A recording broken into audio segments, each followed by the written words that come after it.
What is up? We are back in the shop. We have touched home from Las Vegas. That was kind of a letdown, really, but we'll get into that later. Today's video, we are starting on our RX7 build series, and for starters, we're going to get the motor assembled, and we're going to get the car pulled out, and by the end of the week, we are going to have a drivetrain in the car, and then we'll take it back out and get the car ready for paint. I'm super excited to get into this series. I got pretty much all the motor assembled. So this is a 5.3 that we had out of a different car. We found a bolt in one of the valves. I'm putting the push rods in currently. It's got brand new head gaskets in it. I looked inside of it, cleaned it up, aired it all out. But we will go over all of this once we get our transmission over here and the engine off the stand. And we will talk about all the stuff that I have put on it. And there is links for absolutely everything in the description. While I'm doing this boring stuff, assembling this motor, let's go over the car. This is a 1987 FC RX7. I believe it's a FC3S or something, 4 series. I don't really know much about Mazda, but it's a Japanese sports car, and it's about to get an LS with a 5-speed put in it. I found this shell on Marketplace for $3,000, and I offered him $1,500, and he told me that he would take it if he could take the manual steering rack out of it and the differential out of it. So I told him that I wasn't willing to do that. I'll just chill. If you change your mind, let me know. And would you believe it? He changed his mind. So this is everything that we got for $1,500, and it's not a whole lot. There is brand new fenders with it. As far as body work goes, they have filled in the body molding line except for right here, and I'm not real sure why, other than this piece is fiberglass because it has a molded on wide body kit.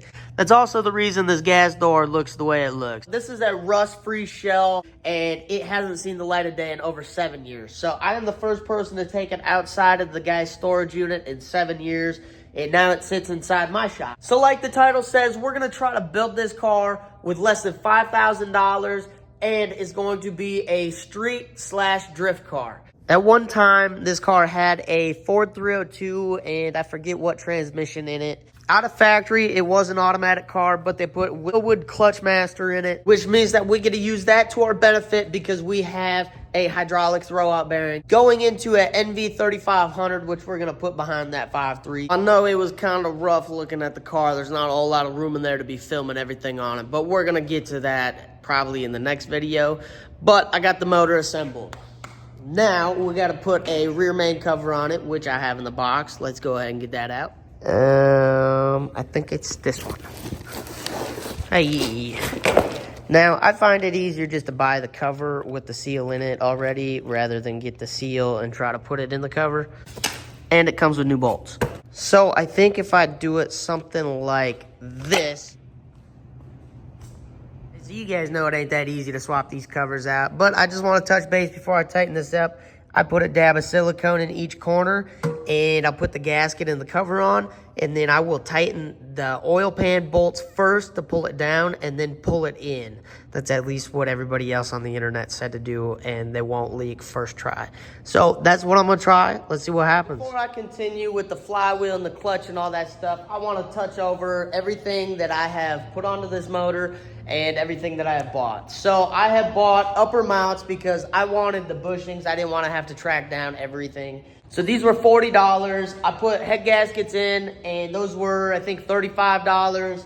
And I had to put the F-body oil pan on so I can get the hood and all that stuff on the car and shut it. This oil pan was like $120, I think, something like that. It came with a gasket, bolts, filter, pickup tube, absolutely everything you're gonna need. And since we have the access to the back cover, I went ahead and ordered one of these. They're about $30 with the bolts and the gasket. And just for that, it's a peace of mind. Now, I also see that there's a pilot bearing in this motor right here, which is good and bad. Now, that is Cole's pilot bearing, and he paid good money for it. And I'm going to use the other style pilot bearing, which you're gonna see in a little bit, that goes flush on the outside of this. So I can either take his out or I can put mine in and forget about his. I got the clutch laid out and I dug out the pilot bearing, and I want to mention that this is a LS7 style pilot bearing, but this whole entire clutch package comes with a Silverado up to at least 2006. This one specifically is for a 2002 to 2006 Silverado. And the NV3500 that I purchased came out of a 94 1500, I think. And it had the 4.3 liter. And I believe there's a difference in shaft length, but this LS7 pilot bearing makes up for both of them, really. Otherwise, you use the inside one like the one that was in here already. So I don't have any Loctite. I gotta go get some. But before I went ahead and cleaned both sides of the flywheel. There's an oily substance on it when it comes out of the pack. I just take a little brake clean on a paper towel, wipe it down. I did the same on the clutch basket. When we get back from the store, I'll go ahead and drop the total right here. I will have a running total at the end of the video, but if you want to keep track for yourself, this is the numbers. We're back from the store. We got the Loctite and a can of carb clean, brake clean, parts clean, but I want to talk about these bolts real quick. There is a difference in some of these LS bolts. Some of the earlier models had spacers in the flex plates, so they ran longer bolts. For this flywheel, we will be using these shorter ones, which are more common. What I like to do is put one in just to hold it, and then I can Loctite the rest of them and put them in. We got the transmission on the motor, but I couldn't get the clutch and everything aligned with the shafts, and I accidentally broke the throwout bearing housing.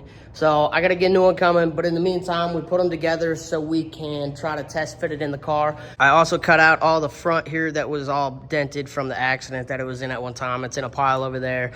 We will go ahead and put that back in. I'll probably put braces into the fenders here, and I might even just leave it open and see what it looks like. But we're gonna continue this journey in the morning, and I will see you guys there.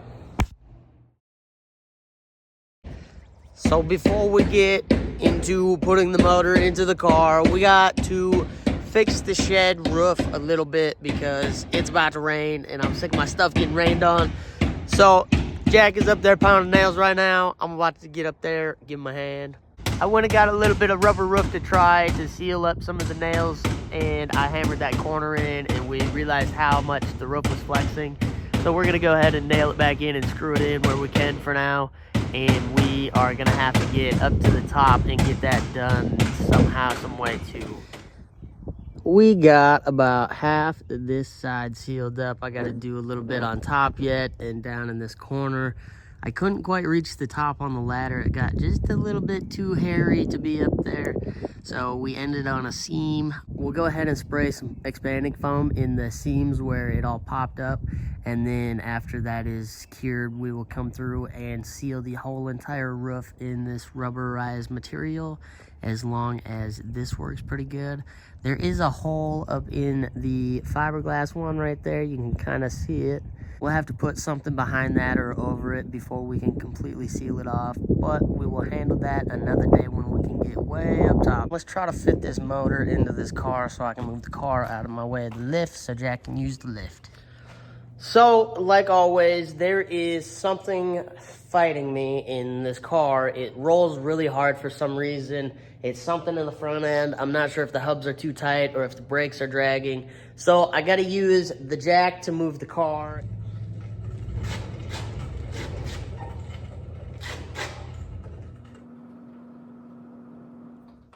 Well, we broke out some wood because I need to make a little bit of a camera table steely for my tripod because I don't want it to fall off the lift arm with my $1,500 phone on it. So that is what I'm doing right now. I'm gonna whip together a little table for my tripod and then we'll continue.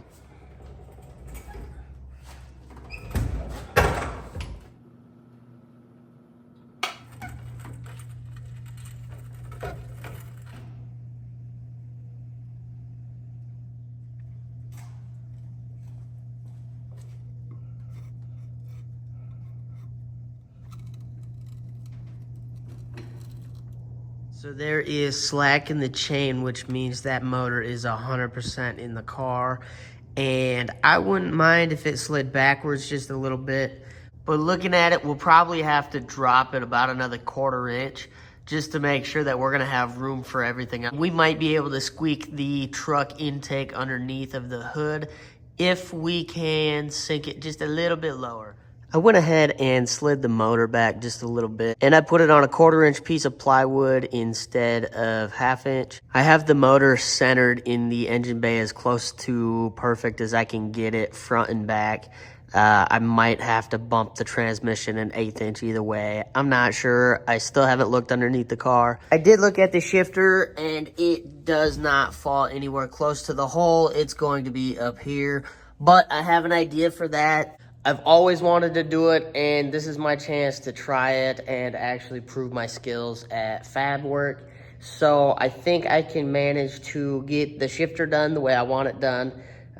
That's a long ways down the line when I button up the interior, but that is pretty much an LS in a RX7. So I'm gonna figure out a way to secure the transmission up so I can move the car out of the way. The next video, we're probably gonna get the LSG body in here because we have Test and Tune or Friday Night Street Legals coming up on the 10th, which I would like to make it to since I didn't make it to Las Vegas with the car. I would like to know how fast it is. We got a few things to button up on it anyways, like the sloppy trans brake and some exhaust leaks, and the O2 readings are all whacked because of some things, but we're gonna get into that in the next video. If you're interested in the Mazda RX7 street/drift car series under 5K, there will be a whole entire playlist of it on my channel. There will also be a link in the description for absolutely every single part that we use on this car that I bought online. All the local stuff, I will put the prices that I bought it for. So right now we got $1,500 on the car. I'm about $320 into the motor.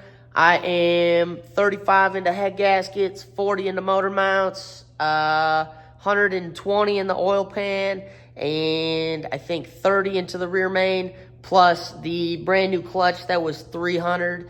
And then what did I get after that? Oh yeah, and the transmission itself, that was 300. So the total we're at right now, and as you can tell, we are creeping up on our budget already, and we have a freaking long ways to go on this project. So stay tuned, find out how crafty we're gonna get to stay within our budget, and I will see you guys in the next one. This is my first time having this car in the air, and I just want to look it over real quick. It looks pretty stock to me. But my biggest thing that I wanted to look at was the transmission in the tunnel. And I think we are good where it's at. I really like it.